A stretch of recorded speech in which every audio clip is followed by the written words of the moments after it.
ജപ്തി ചെയ്ത വീട് തുറന്നു നൽകി കോൺഗ്രസ് ഭരിക്കുന്ന കടുതുരുത്തി അർബൻ സഹകരണ ബാങ്ക്.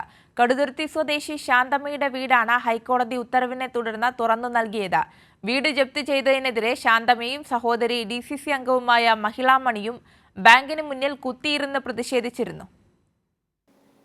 കഴിഞ്ഞ ദിവസമാണ് നടപടിക്രമങ്ങൾ പാലിക്കാതെ കോൺഗ്രസ് ഭരിക്കുന്ന അർബൻ സഹകരണ ബാങ്ക് ഭരണസമിതി വീട് ജപ്തി ചെയ്തെന്ന പരാതിയുമായി കടുത്തുരുത്തി സ്വദേശി ശാന്തമ്മ രംഗത്ത് വന്നത്. നടപടിയിൽ പ്രതിഷേധിച്ച് ശാന്തമ്മയും ഇവരുടെ സഹോദരിയും DCC അംഗവുമായ മഹിളാമണിയും ബാങ്കിന് മുന്നിൽ കുത്തിയിരുന്ന് പ്രതിഷേധിച്ചിരുന്നു. നടപടി ചോദ്യം ചെയ്ത് ഹൈക്കോടതിയെയും സമീപിച്ചു. 2.5 ലക്ഷം രൂപ ഈ മാസം 28-ന് മുമ്പ് നൽകാമെന്നറിയിച്ചിട്ടും ബാങ്ക് അതിന് തയ്യാറായില്ലെന്നായിരുന്നു ഹർജിക്കാരുടെ വാദം. കുടിശ്ശിക ഉൾപ്പെടെ 15 ലക്ഷം നൽകാനുണ്ട്. അതിനാൽ 9 ലക്ഷം തിരിച്ചടയ്ക്കണമെന്നായിരുന്നു ബാങ്കിൻ്റെ നിലപാട്. 2.5 ലക്ഷം വാങ്ങി വീട് തുറന്നു നൽകണമെന്നായിരുന്നു കോടതി ഉത്തരവ്. ഇതിൻ്റെ അടിസ്ഥാനത്തിലാണ് കടുത്തുരുത്തി അർബൻ സഹകരണ ബാങ്ക് വീട് തുറന്നു നൽകിയത്.